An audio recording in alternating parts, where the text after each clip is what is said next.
आपण पाहत आहात शिवभीमक्रांती महाराष्ट्र न्यूज चॅनल। घुसखोर बांगलादेशींना शोधून कडक कारवाई करा अशी मागणी शिवसेना नेते आनंद भरोसे यांनी जिल्हाधिकारी यांच्याकडे केली आहे। परभणी महाराष्ट्रातील गुन्हेगारी जी वाढत आहे ती घुसखोर बांगलादेशी मुळे होत आहे।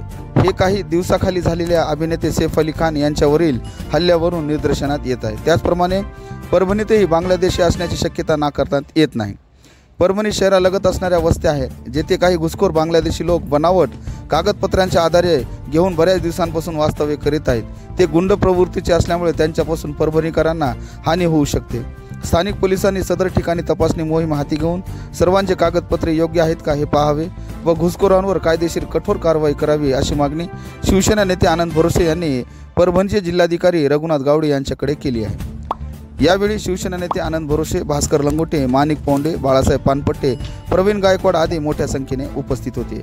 पाहूया सविस्तर वृत्तांत शिवभीमक्रांती महाराष्ट्र न्यूज, निर्भीड निपक्ष वृत्तवाहिनीवर।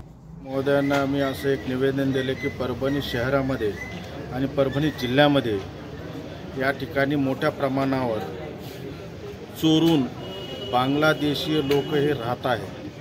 त्या अनुषंगाचं या ठिकाणी सर्च ऑपरेशन करून बांगलादेशातील जे नागरिक या ठिकाणी राहत आहेत त्यांचा शोध घेऊन त्यांच्यावर कठोर कारवाई करण्यात यावी या अनुषंगाचं या ठिकाणी आम्ही निवेदन दिलेलं आहे। आज आपण परभणी शहराची भौगोलिक परिस्थिती बघितली असता आपल्या परभणी शहराच्या बाजूस आणि परभणी शहरामध्ये काही तालुके आहेत। ज्या जिल्ह्यामध्ये जे काही तालुके आहेत त्यामध्ये पाथरी तालुका असेल, जिंतूर तालुका असेल, गंगाखेड तालुका असेल, मोठ्या प्रमाणावर त्या ठिकाणी बांगलादेशामधून आलेले मुसलमान या ठिकाणी राहत आहेत। या अनुषंगाचं पत्र या ठिकाणी आम्ही माननीय जिल्हाधिकारी महोदयांना दिलेलं आहे।